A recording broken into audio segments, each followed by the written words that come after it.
হুমায়ুন কবিরের প্রস্তাবিত বাবরি মসজিদ নিয়ে চাঞ্চল্যকর অভিযোগ করেছেন শুভেন্দু অধিকারী। বাবরি মসজিদের জন্য 50% বেশি টাকা এসেছে বাংলাদেশ থেকে। নতুন দল গঠনের আগে হুমায়ুন কবির 7 দিন বাংলাদেশে ছিলেন। হুমায়ুন কবিরই সেটা ভালো বলতে পারবেন, আক্রমণ করেছেন শুভেন্দু অধিকারী। সেই সঙ্গে তিনি এটাও দাবি করছেন তৃণমূল এবং জামাতের মধ্যে যোগসূত্র হুমায়ুন কবির।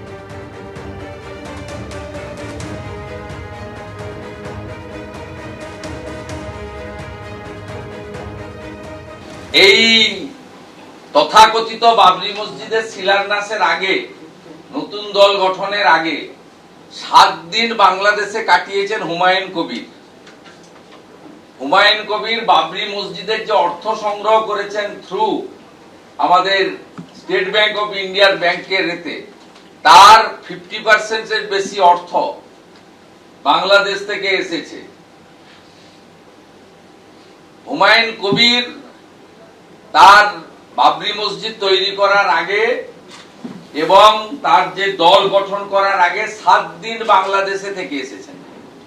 হুমায়ুন কবিরই বলতে পারবে।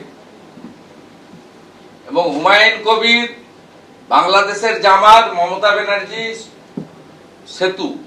হুমায়ুন কবিরের প্রস্তাবিত বাবরি মসজিদ নিয়ে চাঞ্চল্যকর অভিযোগ করেছেন বিরোধী দলনেতা শুভেন্দু অধিকারী। এই মুহূর্তে আমাদের সঙ্গে রয়েছেন হুমায়ুন কবির। হুমায়ুন সাহেব, শুভেন্দু অধিকারী অভিযোগ করে বলছেন যে বাবরি মসজিদের জন্য 50% বেশি টাকা বাংলাদেশ থেকে এসেছে।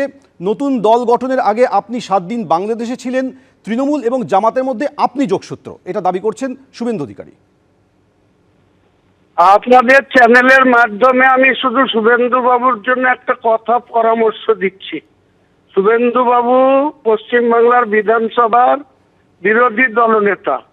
ওনার একটা সুন্দর মেয়ে দেখে একটু জীবন সাথী ওনাকে দরকার, সঙ্গ দিবে, যাতে ওনার মাথা ঠিক থাকে, সবসময় ভালো পরামর্শ দেয়, মাথাটা ঠান্ডা রাখে। তা নাহলে ওনার মাথা ইলেকশন আস্তে আস্তে ওনার মাথা চিকিৎসা করানোর দরকার হবে। যদি উনি 1 টাকা বাংলাদেশ থেকে আনার প্রমাণ দিতে পারেন, তাহলে উনি যা বলবেন আমি সেটাই শুনবো।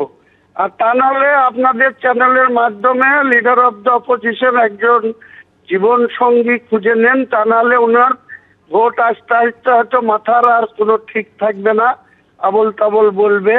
সেই আবল তাবল কথার তো কোনো উত্তর হয় না। উনি এখন 2021 সালে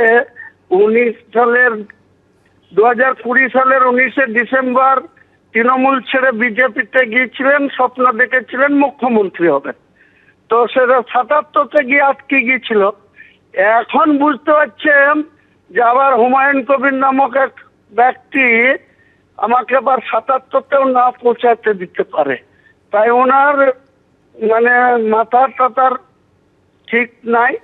কাজেই ওনাকে একটা ভালো সঙ্গী দরকার ওনার, যাতে উনি সবসময় তিনার পরামর্শ বা তিনি ওনার শুশ্রূষা করবেন। হুমায়ুন সাহেব, শুভেন্দু অধিকারী এটাও দাবি করছেন যে নতুন দল গঠনের আগে আপনি 7 দিন বাংলাদেশে ছিলেন। আপনি কি বাংলাদেশ গিয়েছিলেন? 7 দিন না, আমি 12 দিন ছিলাম। 28শে সেপ্টেম্বর 2025 থেকে 10ই অক্টোবর 2025, 12 দিন ছিলাম। তাতে কি হয়েছে? আমি আমার আত্মীয়দের বাড়িতে বেড়াতে গিয়েছিলাম। ওনাদের বিদেশ মন্ত্রক আছে, ওনাদের ভারতবর্ষের ইন্টেলিজেন্সি ডিপার্টমেন্ট আছে, ওনাদের আইবি আছে, ওনাদের সিবিআই আছে, ওনাদের ইডি আছে। তদন্ত করান না, আমার বিরুদ্ধে তদন্ত করান, করে যদি কিছু প্রমাণ করতে পারে তাহলে এর ওর ঘরে ইডি পাঠাচ্ছে, সিবিআই পাঠাচ্ছে, তো আমার বাড়িতেও পাঠাবেন, দিয়ে খুঁজে দেখে নেবেন যে কোথাও কিছু পাওয়া যায় কিনা। ওখানে ঢাকাতে যে 12 দিন ছিলাম, কার কার বাড়ি গিয়েছিলাম, ওনাদের জয়শঙ্কর বাবু যদি মনে করে, বিদেশ সচিব যদি মনে করে বাংলাদেশের বর্তমান যে সরকার শপথ নিল, এই সরকারের সঙ্গে যোগাযোগ করে আমার বিরুদ্ধে 28শে সেপ্টেম্বর বিকেল 5টায় আমি ঢাকা বিমানবন্দরে নেমেছিলাম। আর 12 দিন ওই নারায়ণগঞ্জ, কেরানীগঞ্জ, কক্সবাজার, খুলনা, বিভিন্ন জায়গায় ঘুরে লাস্টে রাজশাহী হয়ে আমি ওই বাংলা মালদার বর্ডার হয়ে আমি বাড়ি ফিরেছি 10ই অক্টোবর বিকেল 5টায়। তো ওনাকে তদন্ত করে নিতে বললেন, ওনার তথ্য জানা নাই, তথ্যগুলো আপনাদের দিয়ে দিলাম, ডেট তারিখ কবে কোথায় ছিলাম ওখানে পাঠাতে বলুন, যে তদন্ত করে দেখে যদি হুমায়ুন কবিরের কোনো কারোর সাথে যোগ সাজস পাই বা যদি কারোর সাথে ফান্ডিং নিয়ে এসে থাকি, ওনাদের হাতেই তো সর্বক্ষমতা, ভারতবর্ষের গদি চালাচ্ছেন ওনারা।